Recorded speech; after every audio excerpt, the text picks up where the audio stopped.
రెడ్డి జిల్లాలో ముగ్గురి ఆత్మహత్యల కేసులో సస్పెన్స్ కొనసాగుతోంది. బిక్కనూరు ఎస్ఐ సాయి కుమార్, కానిస్టేబుల్ శృతి, కంప్యూటర్ ఆపరేటర్ నిఖిల్ ఆత్మహత్యలకు కారణాలు ఇంకా తెలియలేదు. దీంతో ఈ కేసులో దర్యాప్తును స్పీడప్ చేశారు పోలీసులు. ఇప్పటికే మృతుల cell phone data, WhatsApp chattings ను పరిశీలిస్తుండగా ఇప్పుడు సీసీటీవీ విజువల్స్ పై ఫోకస్ పెట్టారు. వీరి మధ్య అసలు ఏం జరిగింది, వీరెందుకిలా సూసైడ్ చేసుకోవాల్సి వచ్చిందని సస్పెన్స్ నడుస్తోంది.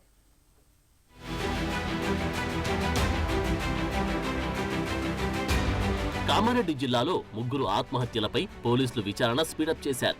డిపార్ట్మెంట్లోని ఇలాంటి ఘటన జరగడంపై తీవ్ర చర్చ సాగుతోంది. అడ్లూరు ఎల్లారెడ్డి పెద్ద చెరువు దగ్గర ఆత్మహత్య ఘటనపై పోలీసులు సీన్ రీకన్స్ట్రక్షన్ చేస్తున్నారు. ఎస్పీ సింధు శర్మ ఆధ్వర్యంలో చెరువు దగ్గరకు స్పెషల్ టీం చేరుకొని సీన్ రీకన్స్ట్రక్షన్ చేస్తున్నారు. అయితే సాక్షులు, ఆధారాలు ఏం లేకపోవడంతో పోలీసులకు ఈ కేసు సవాల్గా మారింది. ఈ ఇష్యూలో చెరువు దగ్గర లభించిన ముగ్గురి సెల్ ఫోన్లు కీలకంగా మారాయి. నేను ముందు సూసైడ్ చేసుకుంటానంటే నేనే ముందు ఆత్మహత్య చేసుకుంటానంటూ శృతి, నిఖిల్ మధ్య వాట్సాప్ మెసేజ్ చేసుకున్నట్లు పోలీసులు గుర్తించారు. ఇద్దరం కలిసి సూసైడ్ చేసుకుందామంటూ ఇద్దరు చాటింగ్ చేసుకోవడం పలు అనుమానాలకు దారితీస్తుంది.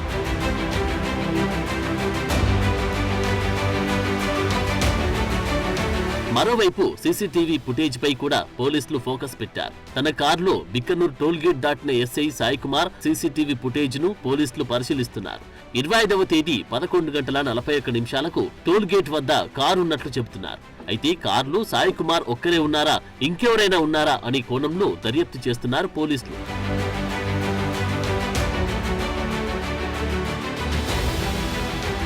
ముగ్గురి కాల్ డేటా, వాట్సాప్ చాటింగ్ ను పోలీసులు పరిశీలిస్తున్నట్టు తెలుస్తోంది. చాటింగ్ ఆధారంగా పలు విషయాలు వెలుగులోకి వస్తున్నాయి. తనను పెళ్లి చేసుకోవాలంటూ ఎస్ఐని కానిస్టేబుల్ శృతి వేధించినట్టు తెలుస్తోంది. శృతి విషయంలో ఎస్ఐ, ఆయన భార్య మధ్య గొడవ జరిగిందని స్థానికులు చెబుతున్నారు. దీంతో 15 రోజుల క్రితం ఆమె పుట్టింటికి వెళ్లిపోయినట్లు సమాచారం. ఘటన జరిగిన రోజు ఆపరేటర్ నిఖిల్, కానిస్టేబుల్ శృతి అడ్లూరు ఎల్లారెడ్డి పెద్ద చెరువు వైపు ప్రయాణించినట్లు తెలుస్తోంది.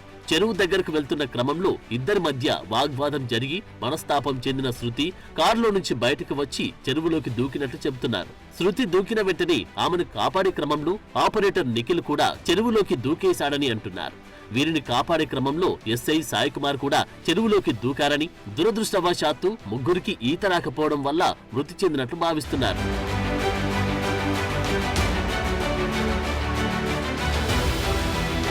మరోవైపు శృతి, నిఖిల్ ఆత్మహత్యకు ముందే ప్లాన్ చేసుకున్నారని తెలుస్తోంది. ప్లాన్ ప్రకారమే చెరువు వద్దకు రాగానే ఒకరి తర్వాత ఒకరు పరిగెడుతూ చెరువులోకి దూకి ఆత్మహత్య చేసుకున్నట్లు అనుమానాలు వ్యక్తమవుతున్నాయి.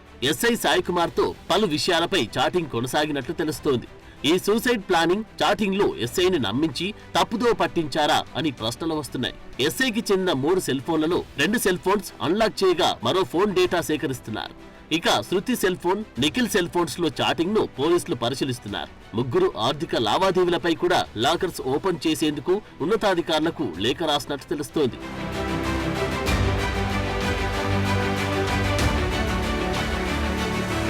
మర్డర్ మిస్టరీని స్వయంగా ఎస్పీ సింధు శర్మని పర్యవేక్షిస్తున్నారు. ఎట్టి పరిస్థితుల్లోనూ విచారణ వివరాలు బయటకు చెప్పొద్దంటూ అధికారులకు ఎస్పీ సింధు శర్మ ఆదేశాలు జారీ చేశారు. దర్యాప్తు పూర్తయి నిజాలు బయటకు వచ్చేంత వరకు సిబ్బంది ఎవరు మాట్లాడొద్దని ఉన్నతాధికారులకు వార్నింగ్ ఇచ్చినట్టు తెలుస్తోంది.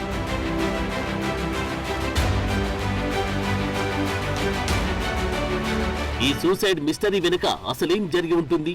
చెరువు దగ్గరకు ఈ ముగ్గురు ఎందుకు వచ్చారు? వచ్చాక జరిగిన గొడవలో ఎవరు ముందు దూకారు?